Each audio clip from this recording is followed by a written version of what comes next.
29 years ago, Kevin Costner proved all's fair in love and golf in this underrated rom-com. Golf is a game that will quickly humble a man.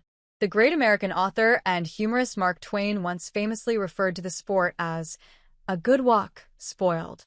With the psychological torture that golf inevitably puts on anyone who has held a club, it makes for a great backdrop for both drama and comedy. Apple TV+'s new series stars Owen Wilson as a down-on-his-luck, former golfing superstar who tries to mentor a young, talented golfer. Interestingly, much of its mood and tone is similar to one of Kevin Costner's best films, Tin Cup.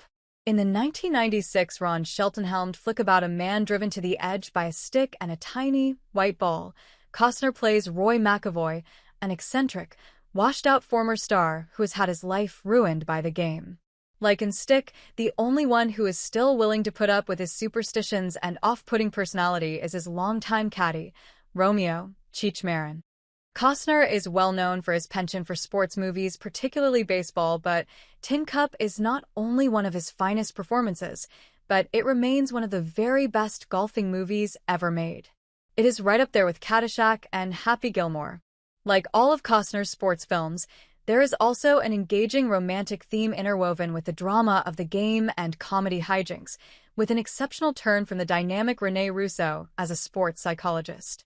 Kevin Costner and Rene Russo's performances make Tin Cup a standout among sports rom-coms.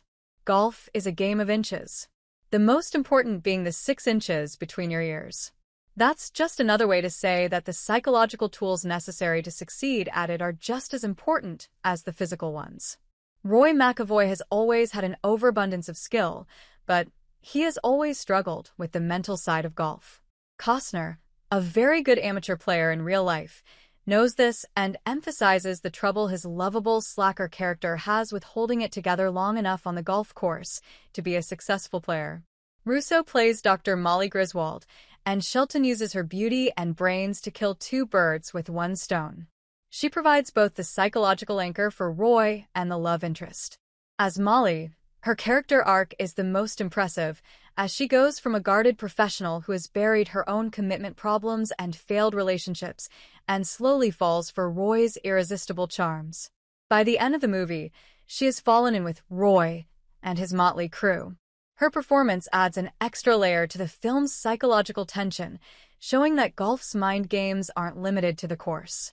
Several of the game's biggest names from the 90s also make cameos, including major champions like Fred Couples, Corey Pavin, and Lee Janzen, giving the film a layer of authenticity that is often missing in other sports movies. Tin Cup inspired golfing terminology that we still use today. One measurement of how good a movie is by how relevant it is as a part of the American zeitgeist, both upon its release and in the years that follow. The mental issues that are addressed in Tin Cup are still part of the golfing parlance today. If a player hits a number of poor shots in a row, he is often referred to be tin cupping the hole in reference to the climactic final sequence of the movie that sees Roy hit 5 balls into the water on the final hole of the US Open just to prove a point. It can also refer to a player making a dumb mistake during a round that could have easily been avoided with some common sense. Golf is such a nuanced game that it has always been difficult to make an accurate and believable cinematic facsimile.